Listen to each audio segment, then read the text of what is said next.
Oh yeah, Get him definitely, on his first year. definitely. That'd be like I'm definitely looking forward to that Yeah. experience. What was it? You know, like, it's cool that we get to do like we get to share these memories and stuff, and Yeah. you know, we get to connect not only through like, you know, fishing and whatnot. Like we even just go just hang out with each other. Just Yeah, we go do to barbecues. yeah, just barbecue, just hang out and stuff, and share the stories, and you know, like I said, we can, you know, at these like party gatherings or whatever you'd want to call it, we could be like, hey Leroy, remember that time when we went to go you know, fish where that shipwreck was? Oh yeah. Yeah, that was pretty cool. That shipwreck. You know, getting to sight fish, rockfish. That was pretty cool.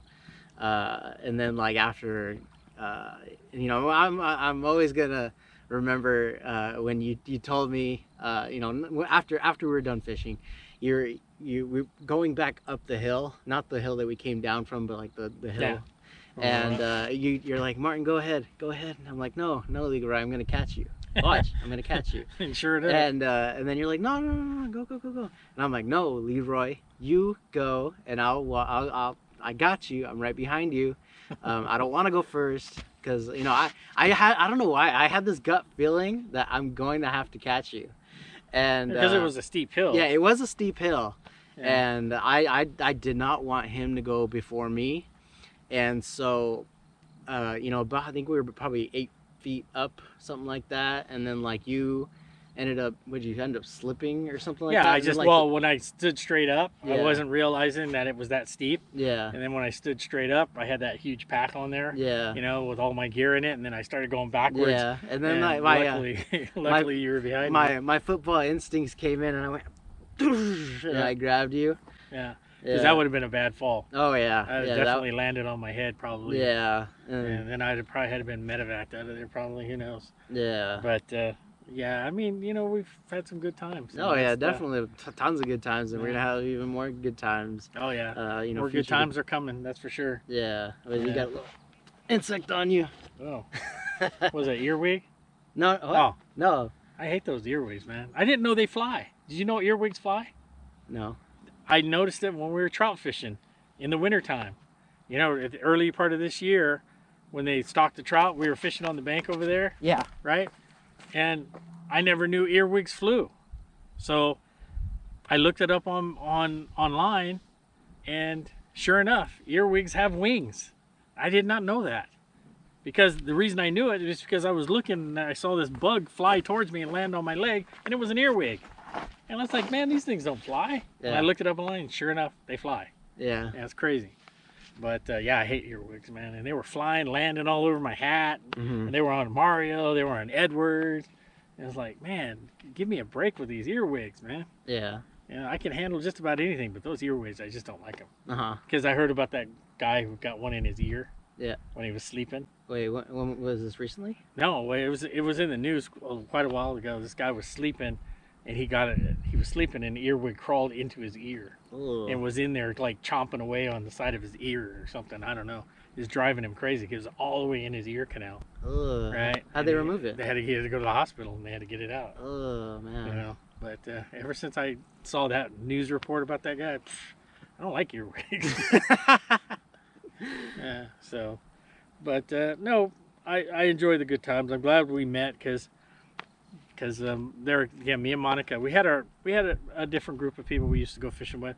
They're a lot older than me. I'm almost 60 now, and some of my old fishing buddies, they're in their 70s now. Mm-hmm. But that's the cool thing about like the, you know, this fishing community, or you like the hunting community, is like you get to like meet all these people in like different age groups. Oh yeah. But you all have the same. We all have the same passion. Yeah, the same passion. Yeah. But yeah, a lot of my guys all my buddies, fishing buddies, they're getting to the point where, you know, they're going through different kinds of surgeries and knee replacements. And my really good friend Ron Dreisbach, he's in the hospital. He just got out today. He had a heart valve replaced in his heart, so he was laid up for a couple of days in the hospital. But everything went fine. He's doing good. He can't wait to get better so he can go out fishing. That's all I want to go fishing with you, Leroy. I got to get better. So, you know, it's hard to see that kind of stuff when we get older. You guys are going to probably experience it with me. because you guys are a lot younger than me and Monica, you know, and there's going to be a point in our life where we can't jump out on the rocks and walk on the rocks, you know what I mean? And that, hopefully it's not anytime soon, but you know, those days I'm dreading, because then I'm kind of, you know, I don't know what you want to say it. We're stuck on like docks and boats, big boats, not kayaks. And, you know, I could never do a kayak because I got 2 bad knees from the military. So doing that pedaling thing with a kayak, I don't think so. Maybe one of those trolling motor ones. I could probably definitely do those, but I'm just, you know, I don't need a kayak fish. Yeah. You know, I'd rather just fish on a boat or off the rocks at the beach or something like that, or a pier. And I don't do a lot of pier fishing either, you know. Yeah. It's like everybody goes to the pier. Yeah. You know, so you think, wow, what is it going to be around the pier? Everybody fishes the pier, you know. Yeah. So I like these little get-togethers where we do this kind of thing. Yeah. You know, we came out here thinking we were going to catch catfish, and by golly, we caught catfish. Well, Martin caught catfish. I mean, I've been getting a lot of bites, but I just haven't been able to hook them for some reason. God, it's been a while too. What was it? Because we didn't hook up anything for the first couple hours. Yeah, we were fishing with a different kind of bait for the first couple hours. We were fishing with sardines, and that didn't work. So we decided to go get some night crawlers and try that. And as soon as we got night crawler, we fished for quite a while. I got a few bites. I think Martin got a bite or two. Well, we weren't hooking anything. And then we decided to move a little bit farther down the bank to a deeper spot in the water, and then we started catching them. Yeah, but I didn't expect a double. I didn't expect a double either. You know, so that was pretty cool. Dang. That one right there is probably about a 2.5, 3 pounder. Yeah, that's about the spectrum of, that's about the size of the fish, catfish I'd like to eat. Anything bigger than that, I don't think they're really that great. Yeah. You know, when they get 5, 6, 7 pounds, I don't think the eating quality is as good as those smaller channel cats like this one. Yeah. But that 3 pounder, maybe 2.5 pounder, that's perfect size right there. Yeah. Because I mean, you could feed 2 people with 1 fish. Yeah. Yeah. So it's one good thing. Tanya will get to eat some catfish tonight. What was it? What's your favorite type of fishing? Favorite type of fishing? Yeah. Like okay, like if you were to choose like salt, fresh, like, you know, rock fishing, surf fishing, or lake fishing. My favorite fishing is crappie fishing. Crappie fishing? Crappie fishing. Yeah. Why crappie fishing? If crappie were biting all year round, which you can find them all year round, it's tough. But if you know the lake, you know the contours of the bottom of the lake, you could probably find them. You know, if you came out a lot. I don't come to Kachuma a lot. You know, we came out for the crappie when we were trolling in the trout, and we caught quite a few on Bob's boat. But yeah, I mean, that's my favorite kind of fishing. To me, it's more. You have to be more strategic. You gotta have a little bit more finesse. You know, you gotta change colors a lot in your lure selection. You know, it's like you gotta match the hatch, what they say. Yeah. You know, whatever they're biting on, and 9 times out of 10 they're eating shad. You know, so I like that because it's a challenge for me. You don't always catch them. You know, and then when you do, you find them. Wow, you pull a good enough amount. You know, you're allowed 25, I think, but a lot of times you don't need 25. You know, that's just way too many for 2 people to eat. You know, and I don't like to freeze my fish. I like to eat them fresh. Yeah, if I can. I'll freeze them if I have to, but for the most part, fresh. When you first catch them, that next day, you know, you fillet it up and you cook them. Yeah. Oh man, they're so good. Yeah. Yeah, there's nothing like fresh crappie. That's my fish. I haven't walleye fished yet, and I heard that walleye fishing is really good. The walleye are really good eating. So is walleye like the same type? Like, where would you fish it the same way as you would crappie? No, totally different. You can fish bait with them. Some people use leeches, and some people use leeches. They eat leeches. So people use leeches to catch them, and you know, worms and stuff like that. You know, people jig them, you know, with decent sized jigs, and stuff like that. You can catch them on crankbait. I've seen people catch them in the shallows on crankbaits. You know, so it really depends. They eat fish, they eat worms and bugs. So you know, you catch them just like any other fish. You know, you know, there's different kinds of things that you can use, different kinds of lures specifically for walleye. But I mean, I've heard so many people say the eating quality on a walleye is just you can't match it when it comes to freshwater. Huh. You know, trout, crappie, red ear, bluegill, bass. For people who like to eat bass, most people don't, but you know, even muskie or pike, some people eat those, and they're just not as good as the walleye. Yeah. You know, walleye is one of those fish that people want to catch, and I've never caught one. So eventually, that might be one of our trips. Yeah, that would be an awesome trip to do. Yeah, because me and Monica, we've been everywhere. We've been to Mexico about 10 times, down to Loreto fishing for sailfish, marlin, dorado, pargo, all kinds of stuff. And we've been to Alaska 3 times, catching salmon and halibut up there. And I think a trip to maybe the northern part of northern part of the United States, Ooh, fish. or even oh, that was a big bite. That was a big bite. Oh, I pulled it out of his mouth. Dang it. Wow. I felt it. It came right out of his mouth. So you know what? He didn't have the whole hook in his mouth. Uh-huh. And the way he bit, that was kind of like a... Oh, the worm's gone. Oh, it's like what's left of it. And look at that. Yeah. Yeah. As a sushi chef, what's your favorite? Like, what would you prefer? Like, how would you prefer to prepare your cooking your fish? Well, if you're gonna eat sushi, the best thing to do is you want to go catch some bluefin. And no, but like as like a sushi chef, like what you what's your the most way that you would prepare it, like, or shoot, I don't even know how to say it. Oh, like any kind of fish, or yeah, what? yeah. Well, if it's what's the go-to way to cook it for you? Because I know you like to smoke fish. My go-to way, I don't know, it's probably not the most healthiest way, but is to fry it. Mm-hmm. Or we do a lot of in Japanese cooking, we do a lot of things called what we call like shioyaki. What's shioyaki? Shioyaki means, shio is salt, okay, and yaki means to like grill or cook. So it's like marinated fish, normally salmon, but you can do other fish, like, and what we do is we cover it with sea salt, and then we just let it marinate for a bit, like half an hour, and then we put it under a broiler, or you can actually grill it on a grill, or you can charbroil it, however you like to cook it. But that's kind of the way that mostly what we like to do. But my favorite way is breaded and fried. Breaded and fried with Japanese breadcrumbs, with panko. A lot of people probably know what panko is. Yeah. And that's how I like to cook it.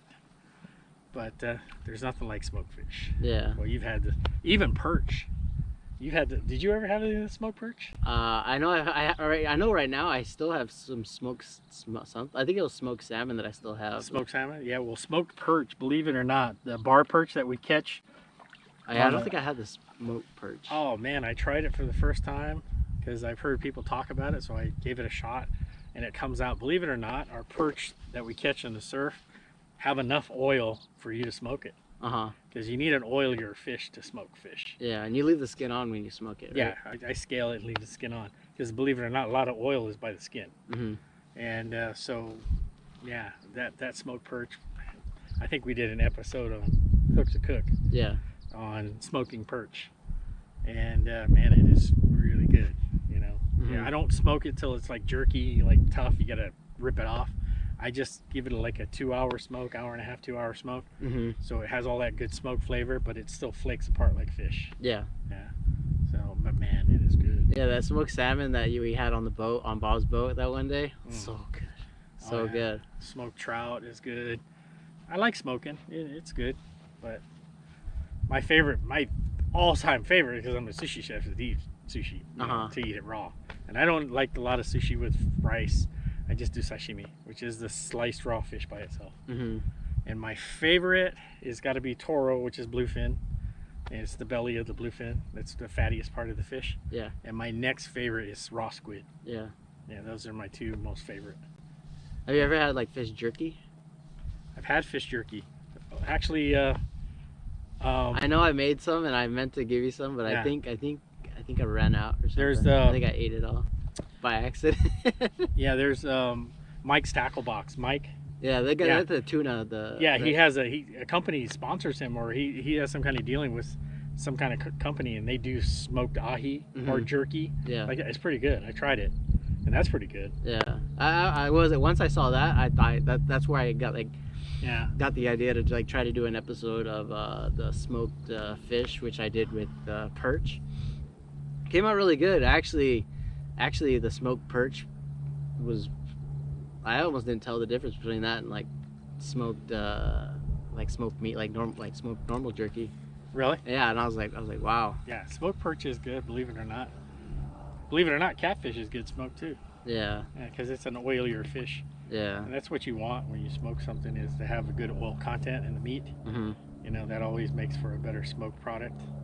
Because you know, smoking dries things out, especially when you put all that salt on it. Yeah. You know, to cure it.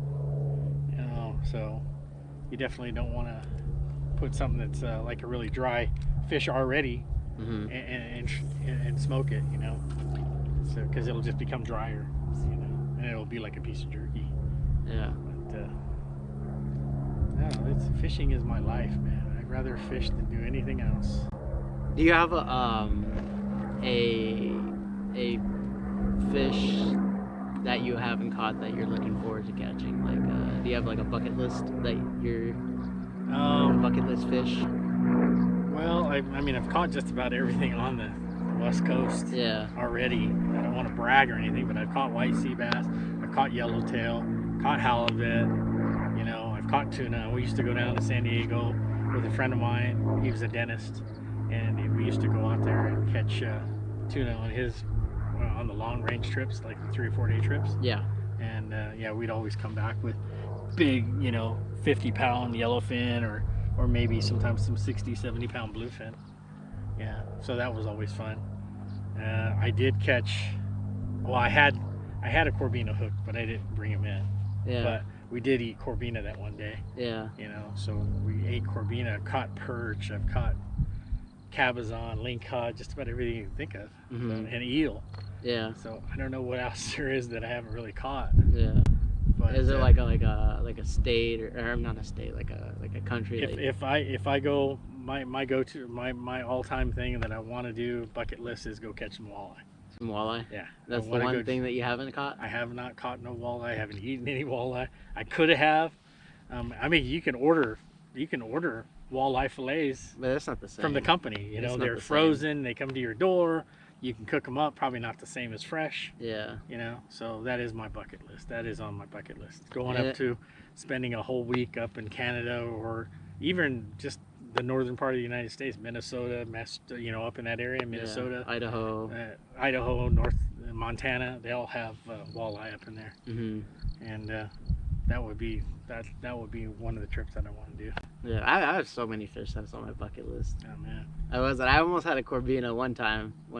Yeah, that was it was a little like an hour up north where I caught. Oh, you're getting bit. Yep. I saw that. And I brought it all the way up to shore, and right where you know, sand meets water is where I lost it, and I didn't know I had a Corbina until it fell off.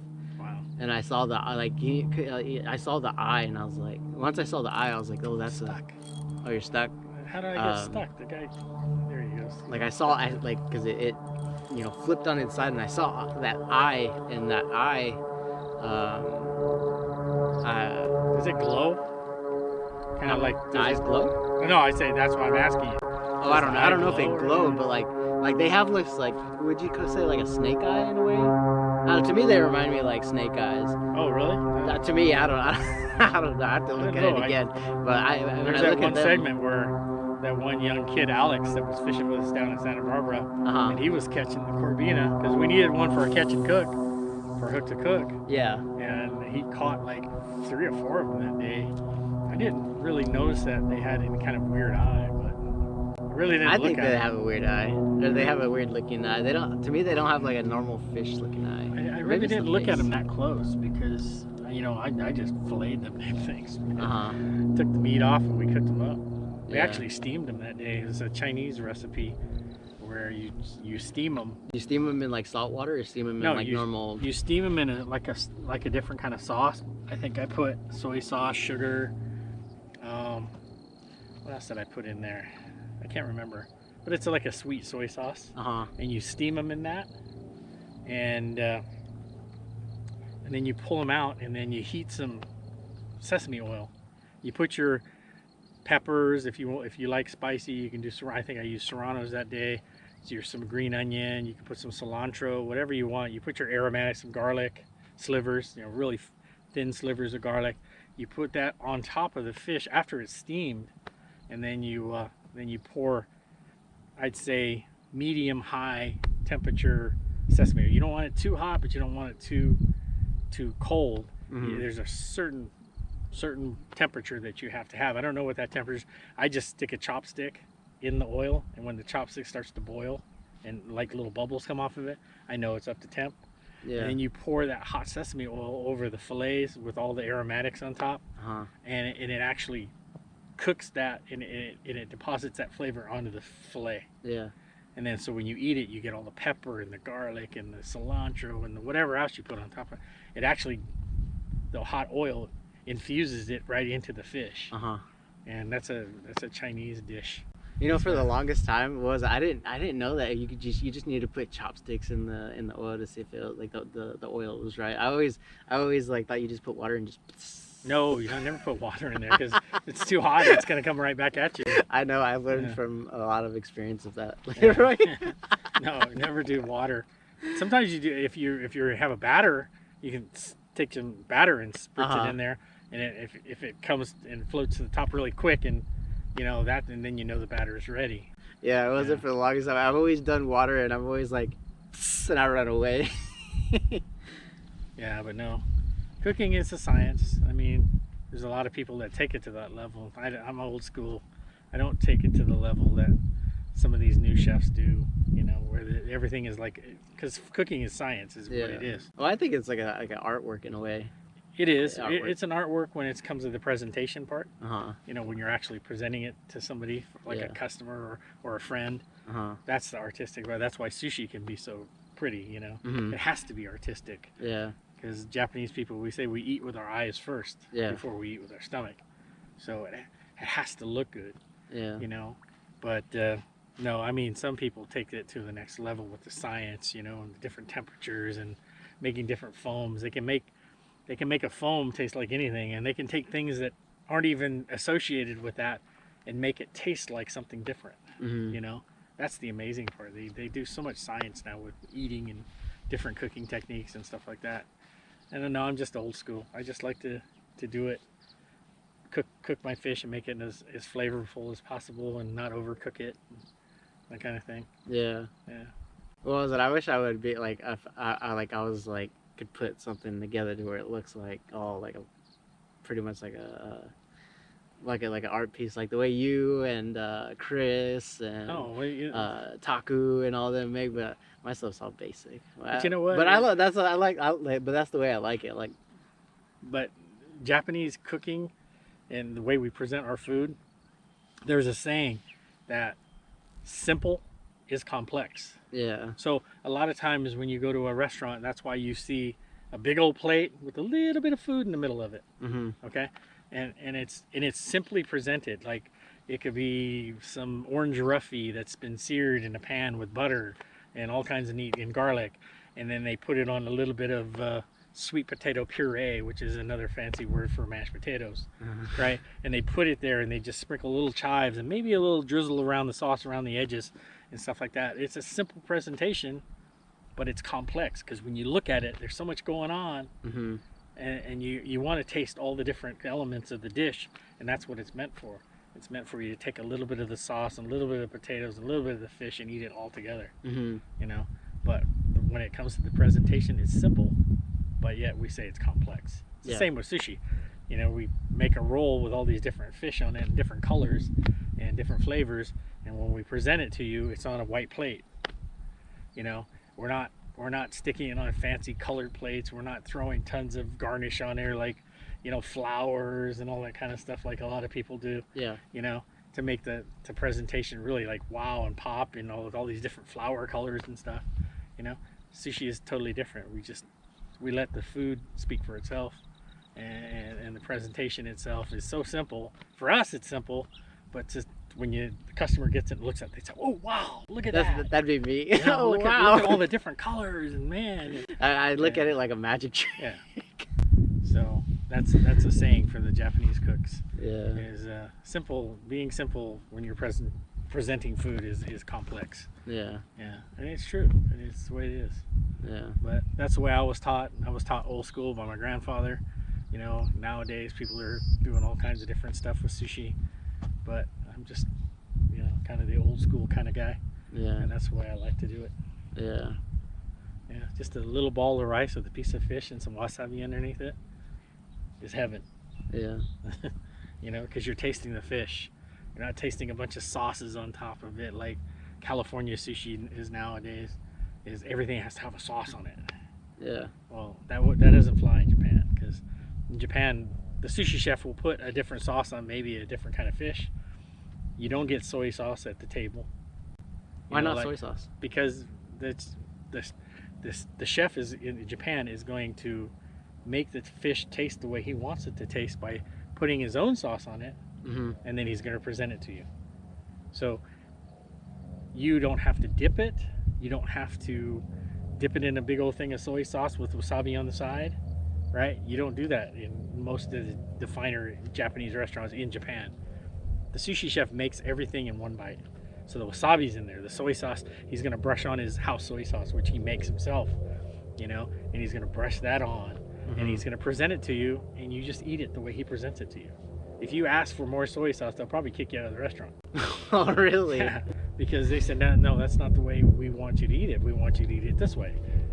And I've taken many years of training and trial and error and all this stuff to present it to you the best way that it can be eaten. And that's the way you should eat it.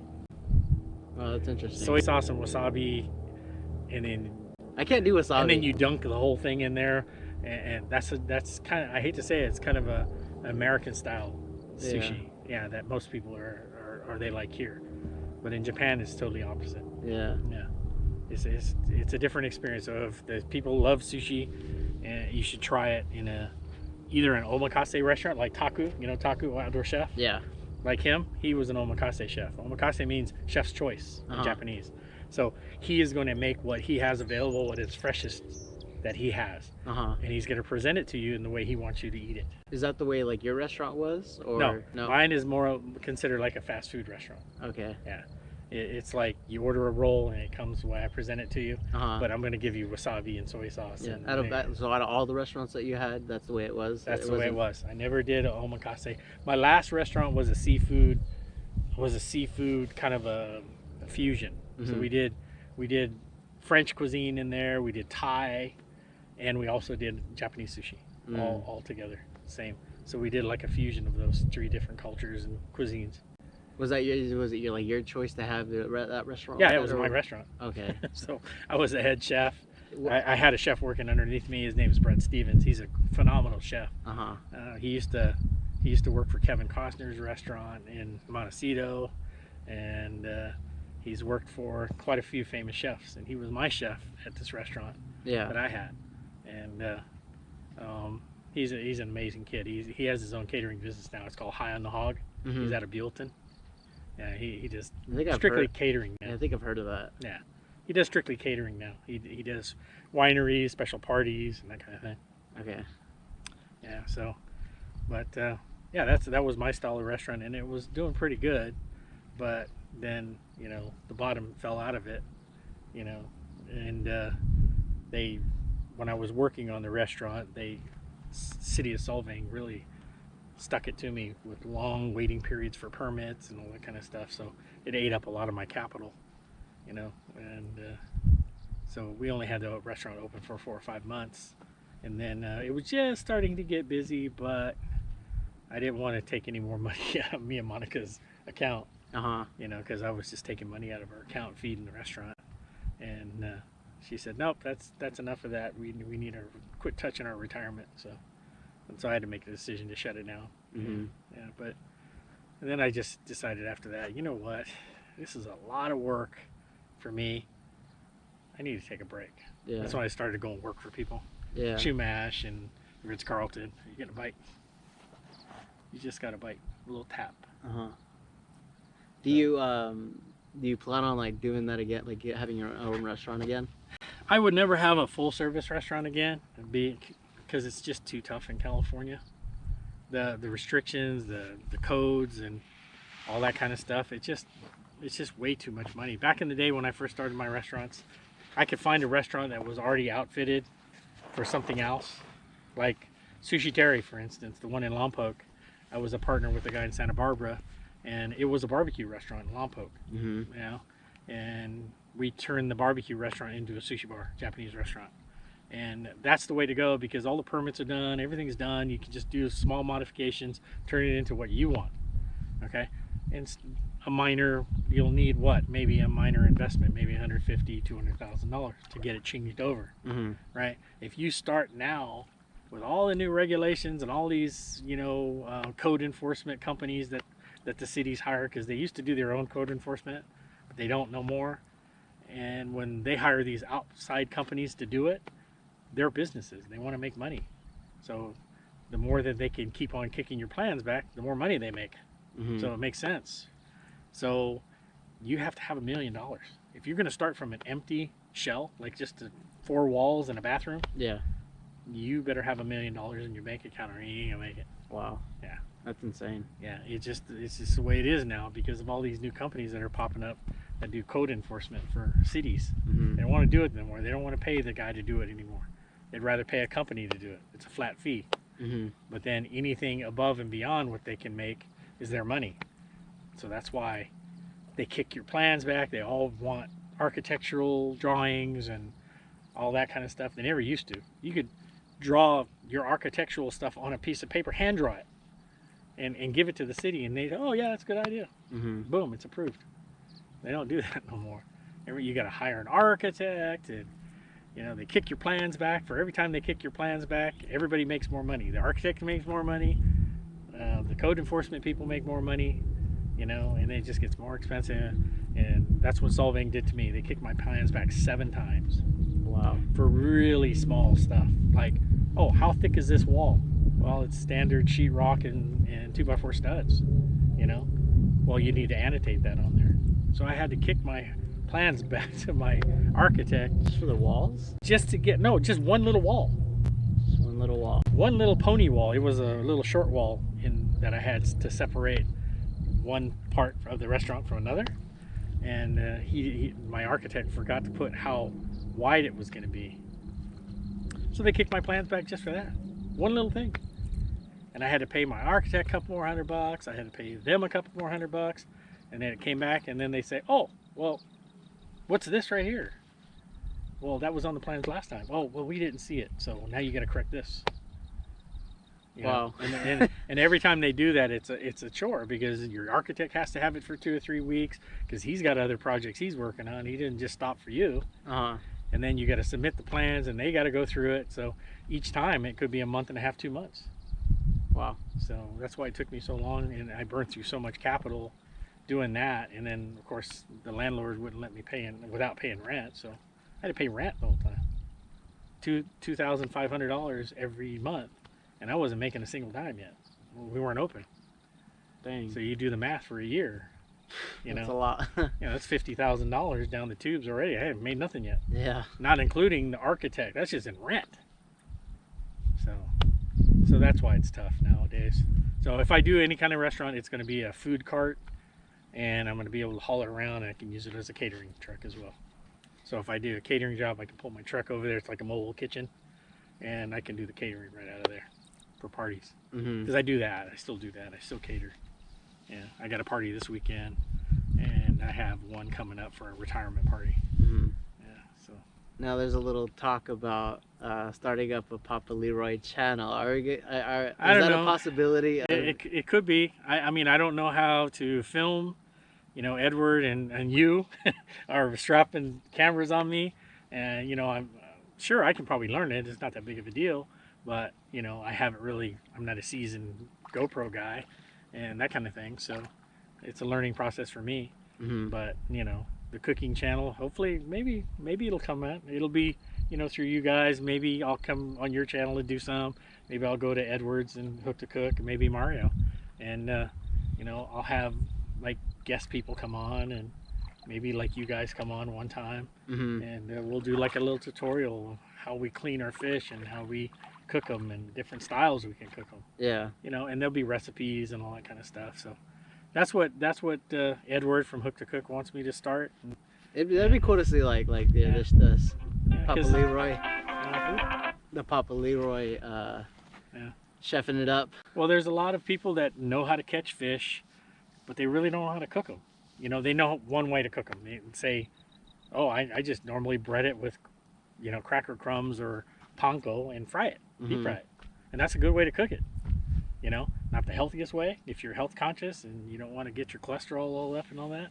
So, you know, steaming and baking is probably a better option if you're trying to watch that stuff. And there's just a lot of people that don't know how to do that. And so it'll be informational for a lot of people that say, okay, I got my fish, I went to the beach, caught my big old striper, or I caught my perch. I'm tired of frying it. How else can I cook it? Yeah. You can look online and stuff like that, you know, and figure out and copy somebody else on them and watch them how to do it. And that's always neat. You can do that and learn that way. Yeah. But sometimes it's nice to have somebody that's, you know, already done most of it, done the road work, like me and Edward and you, and you know, we're learning constantly, and it's always nice for having them show me how to do it. Yeah, that's what I like Explain about it to me. Yeah, because it's hard to go on YouTube, and sometimes they leave stuff out or something like that, or they don't show a certain procedure that they do. You know, like you know, like we're doing halibut. When we filleted the halibut on Edward's channel. Ooh, fish! Oh, I got him. Oh, is that a catfish? Oh, another fish. I think it's a catfish, man. He's fighting like a catfish. Come on, Leroy. He's fighting like a catfish. He's a big one too, maybe. Oh, Leroy. He's a big catfish. I'm hoping he's fighting like one. How many fish is that on just the podcast? He's a catfish. That's a catfish. Oh, I told you. Oh, he's a catfish. I caught one finally. Nice. Finally got one. I'm not skunked on the target species. Look at that. Yay. So catfish. far, that's 4 catfish that were in between us. Yep. There you go, Leroy. Catching them now.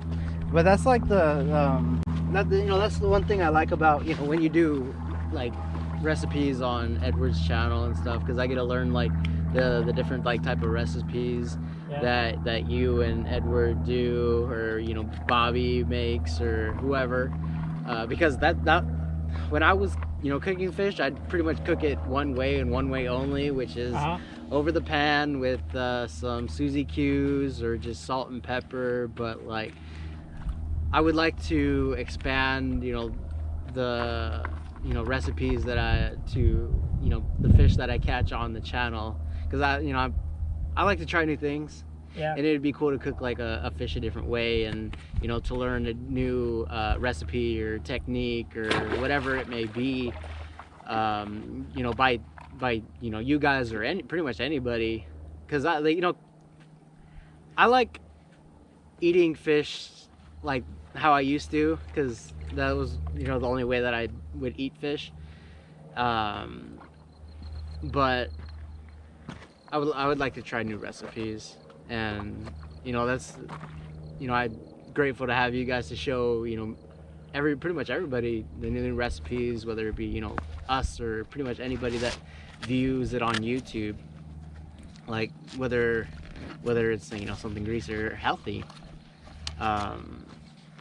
As much as I love greasy food, you know, it's always nice to try something like something new. Yeah, something new.